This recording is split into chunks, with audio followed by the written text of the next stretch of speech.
Hey, good morning. Chuck here with Apple Drains. Today we're at the Super 8 Motel where the manager has told us that water is coming through the wall into the lobby and they want this fixed.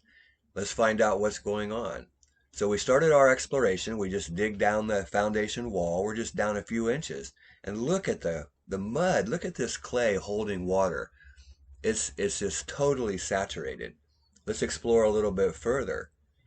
You can see now we're actually on the sill plate and there's just nothing left of it. I mean, it's just totally rotted away.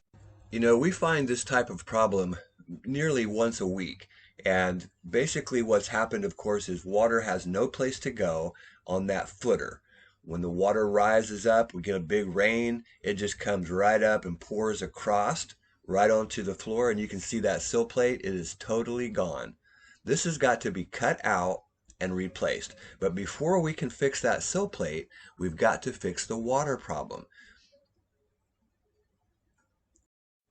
Here on the other side of the building, there's actually an open block. The first course of block is open. That means that they didn't fill it, the holes inside the cavity of the block. And look at this sill plate. I mean, there's nothing. I'm reaching clear through to the sheetrock on the inside of the lobby. There's nothing left. But before we can fix the sill plate, we have to solve the drainage problem. And again, we do this every day. This is what we do. We are rainwater drainage contractors.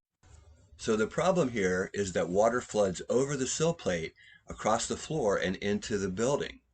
The solution is to get a footer tile down at the footer level so that water can be collected below the floor, below that sill plate, and be lifted up and carried away. Here we've dug out for the pit. That is the footer of the building. You can see that we're down below that. Water has been basically flooding up and over the sill plate. Here's the floor between these two arrows. Water has just been rising up and flooding through this wall for years and years. And the evidence of that is the sill plate, and you can see how rotted that is. Here we have our sump pit and our pump already installed. You can see we've perforated that with holes so that water can easily get into that. Next we're going to core this curb. This is because we need to have a discharge for the sump pump.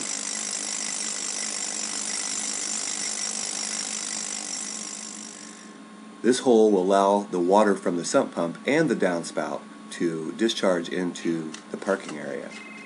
Here's the discharge line from the pump. You can see it runs all the way down to our curb hole. This is 1.5" PVC and it's glued and sealed. The sump pump we're using is a Zoller M53. This little pump will easily lift this water and push it all the way down that line.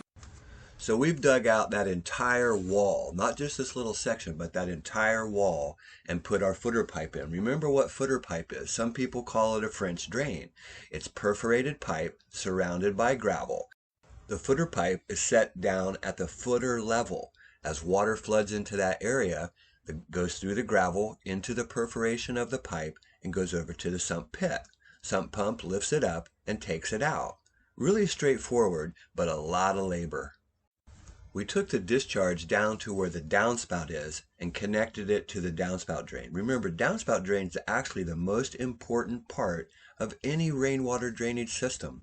The other big problem that the hotel faced was all of the downspouts came down and splashed out, and there's a curb. So in other words, it's kind of like a dam. All that roof water came down and was stuck between the building and the street because of the curb. Remember the sill plate rot at the lobby? That was caused in part by the downspouts being trapped in this area. All that roof water just stayed here, and of course, when it rained really hard, it just flooded up and eventually rotted that sill plate. Your roof gathers so much water during a small 1-inch rain. There's actually formulas for that. A 2,000 square foot roof gathers 1,160 gallons of water. That's just in a 1-inch rainfall.